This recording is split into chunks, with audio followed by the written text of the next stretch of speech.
नमस्कार।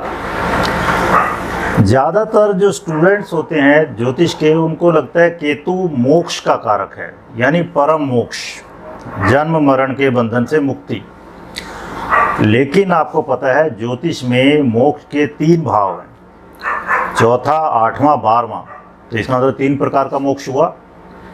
और केतु का केवल परम मोक्ष से संबंध नहीं है, और इनका बहुत गहरा रिलेशन फलित वास्तु से भी है।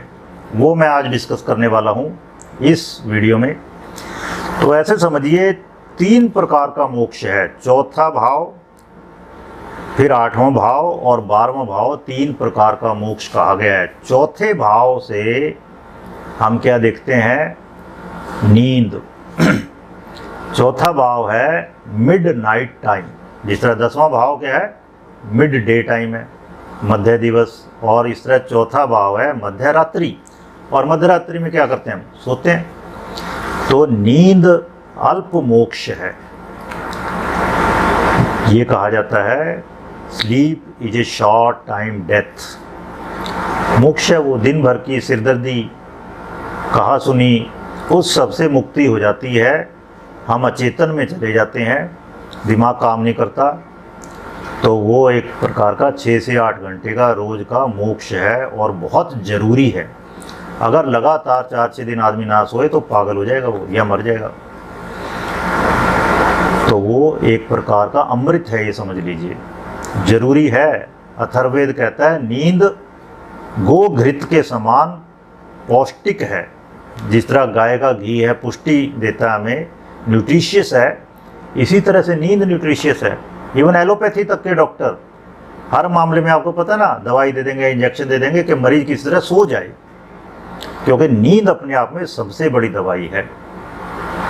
तो पहला मोक्ष हुआ नींद, केतु उसका भी कारक है। फिर आइए 8वां भाव क्या है? मृत्यु भाव है।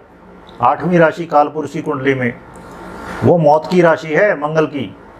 लेकिन लोग क्योंकि मौत से डरते हैं, उसको आयुर स्थान बना दिया है, डिप्लोमेटिक लैंग्वेज। जिस तरह बूढ़ा आदमी है उसको क्या कहते हैं? Senior citizen. तो 8वां भाव वस्तुतः है मौत का। वहाँ 8वीं राशि है ना, 8वीं राशि जल तत्व की है, लेकिन स्थिर राशि है, स्थिर जल। स्थिर जल क्या है? खड़ा खड़ा पानी जहर बन जाता है, इसीलिए वो बिच्छू की राशि है। तो वो मौत है। तो आत्मा की इस शरीर रूपी बंधन से मुक्ति। शरीर एक किस्म से कारागार है, जेल है उसके लिए, आत्मा के लिए। इससे मुक्ति होना आत्मा की दूसरे प्रकार का मोक्ष। लेकिन अभी भी फाइनल नहीं हुआ। अभी भी इस आत्मा को फिर बार बार भटकना पड़ेगा। फिर अगला शरीर, पुनरपि जन्मम पुनरपि मरणम पुनरपि जननी जठरे शयनम, कहा गया ना। बार बार माँ के पेट में जन्म लेना पड़ता है, सोना पड़ता है 9 महीने। तो अब आइए 12वां भाव।